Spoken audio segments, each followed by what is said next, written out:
there is this huge thing about living like the caveman, like the primitive. That's what our diet should be like. Well, there's a guy who applies a lot of common sense to that. He's a former distance runner, a triathlete, an Ironman competitor. He's written several books. He is, for some of you watching, an absolute guru.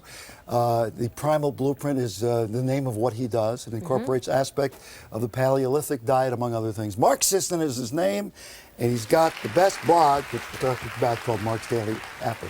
I asked for you to come on the show because I think you're really good. I think you stuff is good. So. I appreciate that. Yeah, Thanks.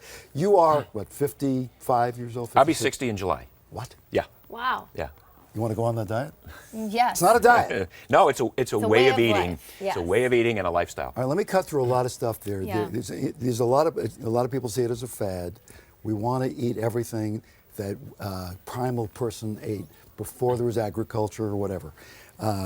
You have moderated that a little bit, right? Correct, yeah. Okay. I mean, I'm all about how can I be as lean, strong, fit, happy, healthy, productive as possible with the least amount of pain, suffering, and sacrifice. Now, what we've done is we've looked at evolutionary biology and 2.5 million years of human evolution that created this recipe that we all have to build that lean, fit human.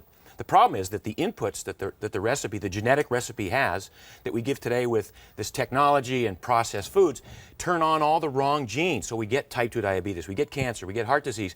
And the Primal Blueprint is about identifying these hidden genetic switches and figuring out how to turn on the genes that build muscle, turn off the genes that store fat, turn on the genes and that a lot of what you have to do is contrary to popular Correct, belief. correct. So, for instance, our genome is not equipped to handle a tremendous load of grains.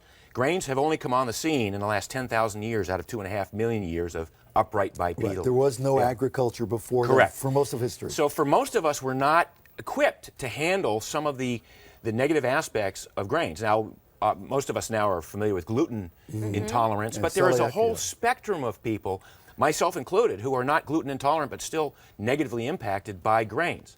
And when you get rid of the grains, which is one of the first things that we recommend on the Primal Blueprint, do a 30-day experiment. Get rid of the grains. People notice the arthritis in their fingers goes away, or their irritable bowel syndrome clears up, or their foggy thinking resolves. So you may not be allergic, but it might be manifesting itself and that's in just other ways. one example of, and here the FDA says this giant pyramid that's supposed to have at its base 6 to 11 servings of grains. Yeah. And I'm saying that the grains are probably antithetical. They heard the word pyramid in the booth, and they put, oh, there this you is go. your pyramid. This is my pyramid. This yeah. is the exact opposite, probably, Pretty of the much, recommended. pretty Yeah. much. So there are no grains on this, but it's Yeah. basically meat, fish, fowl, eggs, nuts, seeds, vegetables, a little bit of fruit, and that's kind of the basis for this program, this eating and strategy. that's it. You allow other things in there, Yeah. but from time to time, and you're not religious about No, it. no, no. And there's a little chocolate in there, and there's a little red wine once in a while. All right, so I come through an era where saturated fat was the killer thing. Absolutely, And yeah. you have for 30 years, No it red was meat. out. It was out. yeah. Okay. Yeah. And now suddenly it's okay. It's not just okay, it's probably one of the better sources of That's nutrients. confusing and It is crazy, Mark. confusing. I agree, Yeah. but that's why I do what I do, and that's why I have a blog on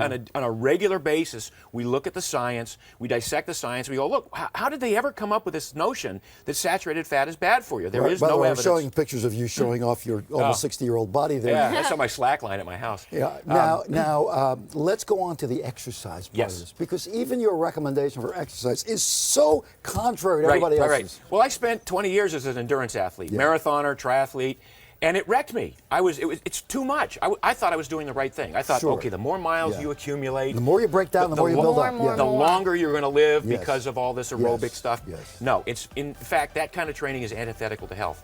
Recent research shows, for instance, that walking is just as heart healthy as running, except it's a lot easier on your joints. It is And easier. everybody can walk. There's no excuse not to No, walk. in fact, Yeah. at my office, I have 4 tread desks. I have employees who stand up at work and they walk on a treadmill, Mark, you know, mile and a half Mark, an hour. excuse me, you know you're a little nuts. And they're allowed. Okay. They I asked like for that. it. They asked for Okay. it. I didn't force it on them.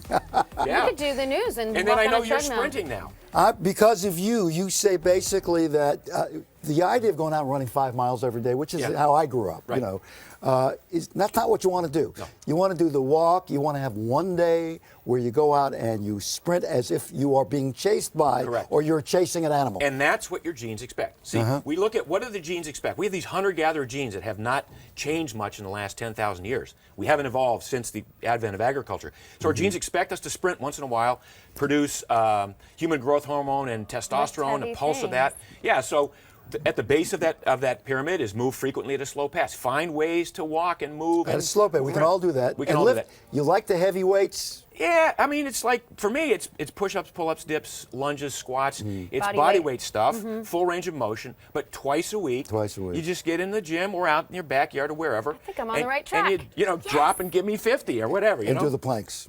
And you do the You planks. love the planks. Yeah. You love the planks. Exactly. Okay. Planking all day, every day.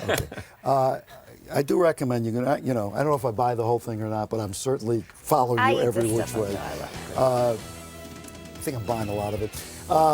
You go to his blog, which is great. It's called MDA Mark's Daily Apple, and people will challenge you and whatever else. It's great reading. It's fun That's to do that. interesting. Great. Thank you, Mark. My Thank pleasure. you so Thank you much. for coming in. Yeah. Sure, You bet. sure, yeah. For more on Mark Sisson, go to myfoxla.com and we'll tell you all about that. What's coming up here? Lisa Breck is next with a funny but questionable commercial.